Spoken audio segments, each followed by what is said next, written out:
Hey there, everybody. It's getting to the point of the day where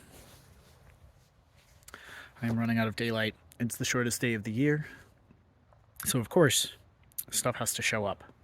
Not that I'm really complaining. We have a few things that I had been prepping prior to this, although we do have a little bit of standing water. So this is a very well saturated mix of some of the smallest bits of the wood chips from the rottiest bits of trees that came into our property from that recent drop of chips.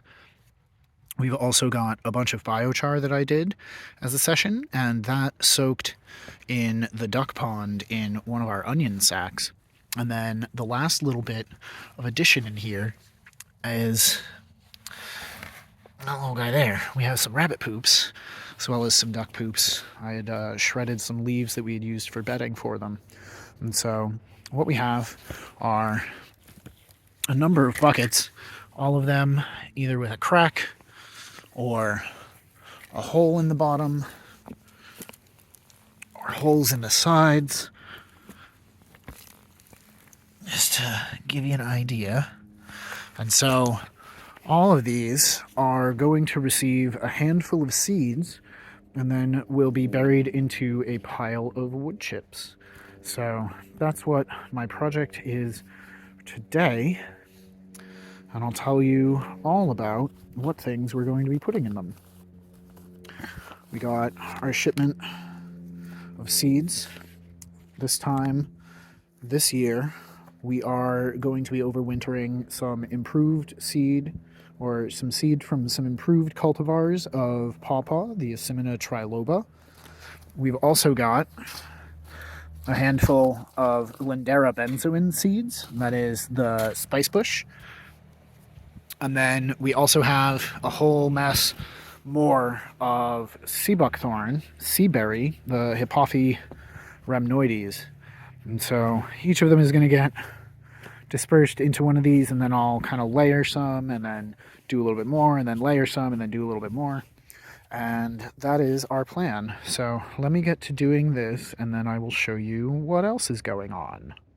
I'm really happy with the color of these seeds. This is the pawpaw seeds, the Asimina triloba. They were still pretty moist, but they did have an extra day or two in the shipping system. So we're going to cross our fingers and hope for some really good germination. But they look really good. They feel nice and firm. They don't have any warning signs that they might be hollow or too dried out. And there's a feel to it that feels real solid. So I'm very hopeful. So we are up by the street now. You can see where we are. There's a black cherry and a pine. And we are at the base of these trees, where I had a pad of wood chips holding up a couple of pallets for plant staging. And this was about a foot deep. And now that I'm getting down here, we are hitting the soil profile, which is about where I'd like to be. So we're going to get these buckets kind of situated in, and then we're going to bring this whole mess of broken down wood chips in and kind of fill in the gaps and give them that insulation. And then we'll bring a new cap of fresh wood chips, but let me get that into position. So here is where we are at. We have Asimina triloba, Lindera benzoin, and Hippophae rhamnoides.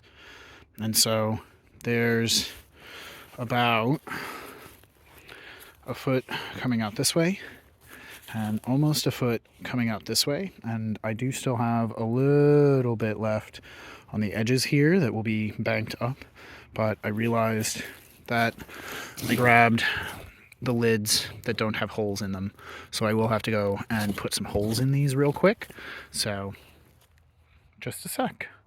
All right, I am back. We have some holes in the tops now to allow additional moisture to come throughout the season as it perks its way through the mess of wood chips and exits on the bottom end where it makes contact with the earth. My hope is that the holes and cracks are enough to allow small soil life in to kind of mix around and move and cycle the nutrients that are held in the substrate that is in the buckets, and that the moisture will come through and keep them hydrated, while the bulk of the material keeps them protected from the coldest temperatures, but still giving them enough to go through their cold dormancy period. So I'm going to wrap this up. I should have been doing the ducks about 5 to 10 minutes ago, because it gets incredibly difficult to wrangle them once it gets dark. But this is what we are doing for these handful of seeds. I do have about half of the spicebush and the seaberry left in their pouches, and those will get an inside bucket, and we're just going to do a little trial between the two to see which has better results. So maybe come spring, once I can dig these out again and get to them, we will do a little contrast and compare. I hope you all are well. Till next time, thanks for watching. Happy planting.